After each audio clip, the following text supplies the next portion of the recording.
లూకా సువార్త 24వ అధ్యాయం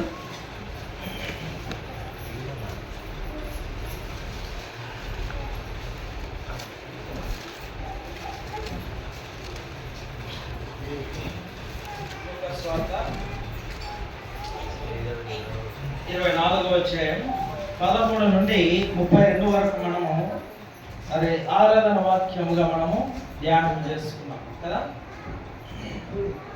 కాబట్టి ఈ యొక్క ఈస్టర్ రోజున యేసుక్రీస్తు ప్రభువారు పునరుద్ధారుడై తిరిగి లేపబడి ఉన్నాడు. ఈ విషయం అందరూ కూడా తెలిసిన విషయం. కాకపోతే ఈ యొక్క పునరుద్ధానంలో ఉన్నటువంటి ముఖ్య ఉద్దేశం ఏమిటి, పునరుద్ధానానికి ఉన్నటువంటి గొప్పతనం ఏమిటని మనం తెలుసుకోవాలి. దానికంటే ముందుగా యేసు ప్రభు వారి యొక్క గుడ్ ఫ్రైడే రోజున ఏ విధంగా అయితే అందరి కొరకు, మానవాళి అందరి కొరకు దేవుడు ఏ విధంగా అయితే ఆయన శిలువలో తన యొక్క ప్రాణాన్ని, తన యొక్క రక్తాన్ని మన కొరకు దానం చేస్తున్నాడో ఆ విషయాన్ని కూడా మనము తెలుసుకోవాలి. మరి గుడ్ ఫ్రైడే రోజున ఎంతమంది చర్చికి వచ్చి ప్రార్థనలో తెలియదు, కానీ ఈస్టర్ రోజున అయితే చాలా మంది వచ్చినారు. వందనాలు అందరికీ కూడా.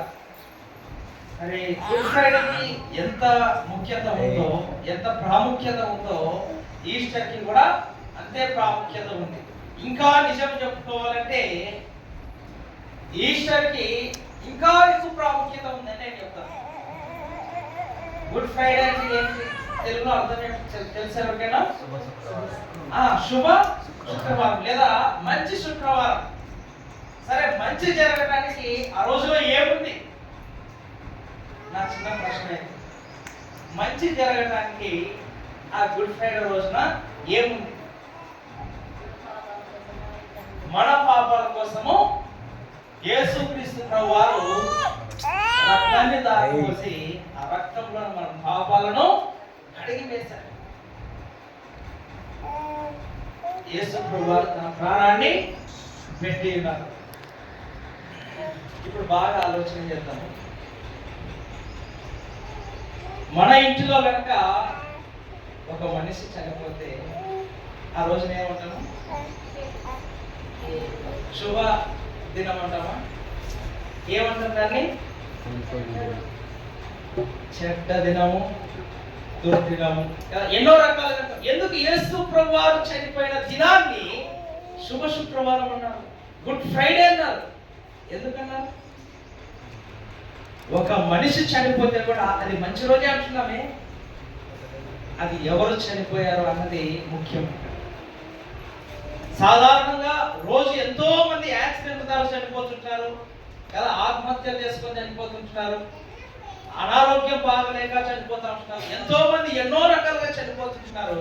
కానీ యేసు ప్రభువారు చనిపోయిన తీరు చూస్తుంటే ఆయన మనందరి కొరకు, లోకంలో ఉన్న జనులందరి కొరకు ఆయన రోజున, గుడ్ ఫ్రైడే రోజున ఉదయం 9 గంటలకు మొదలుకొని మధ్యాహ్నం 3 గంటల వరకు కూడా ఎంతో వేదన, ఎంతో బాధ ఆయన శిలువలో భరించినాడు. కేవలం దేని కొరకంటే తండ్రికి కుమారుడికి ఉన్నటువంటి అనుబంధం. తండ్రి ఏమన్నాడంటే, చూడండి, భూలోకం అంతా కూడా తాను సృష్టించినటువంటి సృష్టి అంతా కూడా పాపంతో నిండిపోయినది. ఆ పాపము మొదటి మానవుడైనటువంటి ఆదాము ద్వారా లోకమునకు వచ్చినది.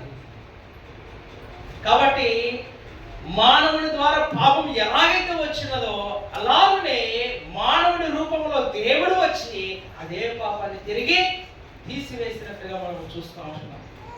అతనే ఎవరు? యుగ పురుషుడు. ఎవరు? ప్రభు అయిన యేసుక్రీస్తు వారు, లోక రక్షకుడు. కాబట్టి ఆనాడు ఆయన చేసినటువంటి ఆ గొప్ప త్యాగం, ఆయన చిందించినటువంటి రక్తం ద్వారా మన పాపాలన్నీ కూడా కడగబడించున్నాయి. రోమీలకు రాసిన పత్రికలో ఒక మాట ఉంటుంది, చూడండి ఒకసారి 5వ అధ్యాయం. రోమీలకు రాసిన పత్రిక 5వ అధ్యాయం. చాలా మంది అనుకోవచ్చు, ఆ రోజు నేను పుట్టలేదు కదా, మరి నా పాపాలకు కూడా దేవుడు రక్తం కార్చినాడా అని ఎంతో మందికి కొన్ని సందేహాలు ఉంటాయి. చూడండి ఒకసారి రోమీయులకు రాసిన పత్రిక 5వ అధ్యాయం 6వ వచనం నుండి చదువుకుందాం. ఏలైనగా మనం ఇంకా బలహీనులమై ఉండగా క్రీస్తు యుక్త కాలమున భక్తిహీనుల కొరకు చనిపోయెను, నీతి మంచుల కొరకు సహితము ఒకడు చనిపోవుట అరుదు. మంచివాని కొరకు ఎవడైనను ఒకవేళ చనిపోవచ్చు, తెగింపవచ్చును. అయితే దేవుడు మన యెడల తన ప్రేమను వెల్లడిపరచుచున్నాడు. ఎట్లనగా మనమింకను పాపులమై ఉండగానే క్రీస్తు మన కొరకు చనిపోయెను. ఎప్పుడు చనిపోయినాడు క్రీస్తు? మనము ఇంకా పాపులముగా ఉన్నప్పుడే క్రీస్తు మన కొరకు చనిపోయి ఉన్నాడు. ఆ రోజు రాసినటువంటి రక్తము ఈ రోజు ఉపయోగపడుతుందంటే ఖచ్చితంగా ఉపయోగపడుతుంది. యేసు ప్రభువారు ఉన్నవాడు అనువాడు, ఆయన అల్ఫా, ఆయనే ఒమేగా ఉన్నాడు.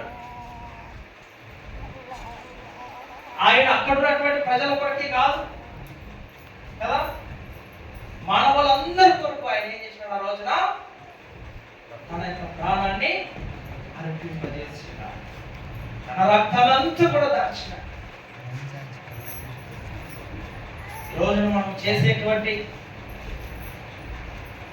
ఏ పాపమైనా సరే మనం ఇంకా పాపముగా ఉండొచ్చేమో, కానీ దేవుడు ఆ రోజే మన పాపానికి ప్రాయశ్చిత్తాన్ని ఆ రోజు శిలువలో మన కొరకు ఆయన రక్తమంతా ధారపోసి మనం పడాల్సినటువంటి ఆ యొక్క శ్రమ, ఆ యొక్క వేదన అంతా కూడా ఆ రోజు ఆయన శిలువలో మన తరపున ఆయన భరించుకున్నాడు. ఆయన మీద పాపం మోపబడింది. తండ్రి కూడా ఆ రోజున ఏం చేశాడు? ఆయనని చేయి విడిచాడు, విడనాడాడు. నా దేవా నా దేవా నన్ను ఎందుకు చేయి విడిచింది? పాపము అంత గట్టిగా ఆయన మీద మోపబడింది. ఎంతగానో శ్రమపడి లేఖనములు నెరవేరునట్లు ఆ రోజు ఏం చేశాడు? ఆయన అందరి కొరకు సమాధి చేయబడి, హల్లెలూయా, సమాధి చేయబడి ఆయన లేఖనములో చెప్పిన ప్రకారం ప్రవక్తలందరూ కూడా పలికినటువంటి ప్రవచనముల ప్రకారముగా ఆయన 3వ దినమున తిరిగి లేచినాడు. హల్లెలూయా, హల్లెలూయా. చూడండి ఒకసారి లూకా సువార్త 24వ అధ్యాయం, లూకా సువార్త 24వ అధ్యాయంలో ఉంటది మొదటి వచనం. ఆదివారమున తెల్లవారుచుండగా